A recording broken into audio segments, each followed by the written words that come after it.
அதிகப்படியான ரெஸ்லிங் அப்டேட்லாம் உடனே தெரிஞ்சுக்கணுமா? நம்ம சேனலை சப்ஸ்கிரைப் பண்ணிக்கோங்க. வாங்க வீடியோக்குள்ளே போகலாம். நம்ம சிஎம் பங்க் 2013 நேரத்தில் பயங்கரமான ஹீல் டர்ன் பண்ணியிருப்பார். இதை பார்க்க கொஞ்சம் கடுப்பாக இருந்தாலும் அவரோட ஹீல் மூலமாக WWE பயங்கரமாக ரன்னும் பண்ணியிருப்பார். அதே மாதிரி WrestleMania 41 வரதுக்குள்ளே CM bunk heel turn பண்ண போகிறாரு.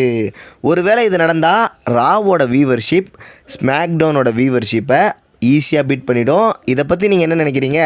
கமெண்ட் பண்ணுங்கள்.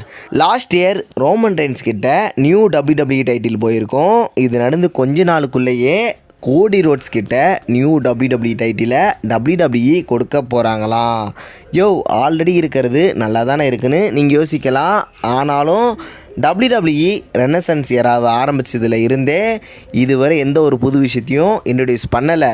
Maybe new WWE men's and women's டைட்டிலை WWE என்ட்ரி கொண்டு வர அதிக வாய்ப்பு இருக்குது. இதை பற்றி நீங்கள் என்ன நினைக்கிறீங்கன்னு கமெண்டில் சொல்லிட்டு போங்க.